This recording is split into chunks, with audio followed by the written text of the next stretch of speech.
des pensées passionnelles et de l'illusion spirituelle. Quand le Seigneur voit que l'âme n'est pas encore affermie dans l'humilité, il lui retire la grâce. Mais toi, ne perds pas courage pour cela. La grâce est en toi, mais cachée.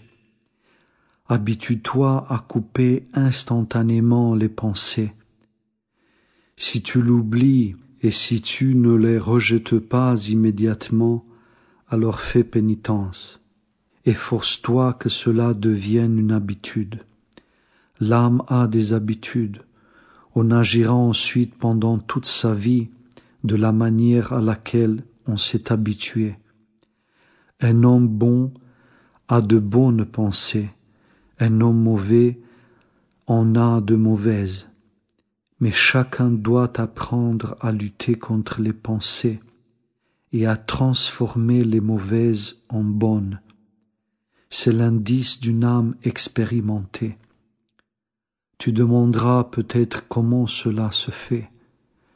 De la façon suivante, de même que l'homme vivant sent s'il a froid ou chaud, ainsi celui qui a connu par expérience le Saint-Esprit sent quand dans son âme est présente la grâce et quand s'approchent les mauvais esprits.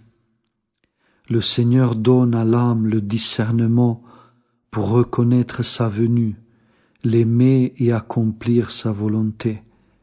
De même, l'âme reconnaîtra les pensées provenant de l'ennemi, non selon leur apparence extérieure, mais d'après leur effet sur l'âme.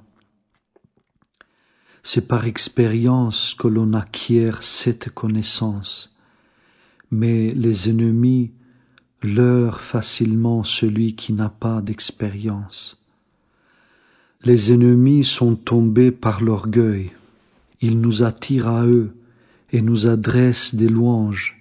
Si l'âme accueille ces louanges, la grâce la délaisse aussi longtemps qu'elle ne se sera pas humiliée. Et ainsi, pendant toute sa vie, l'homme apprend l'humilité du Christ.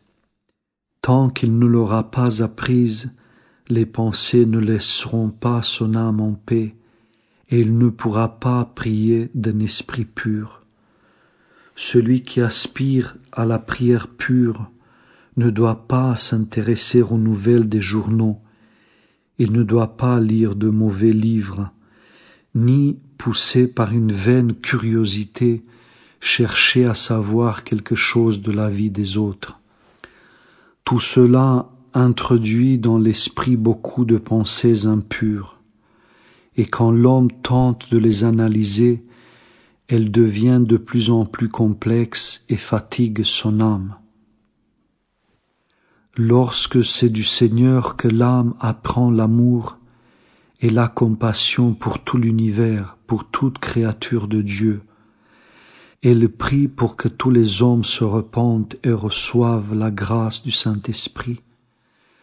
Mais si l'âme perd la grâce, l'amour l'abandonne, car privée de la grâce de Dieu, elle ne peut aimer ses ennemis. Et alors de mauvaises pensées surgissent du cœur, comme le dit le Seigneur.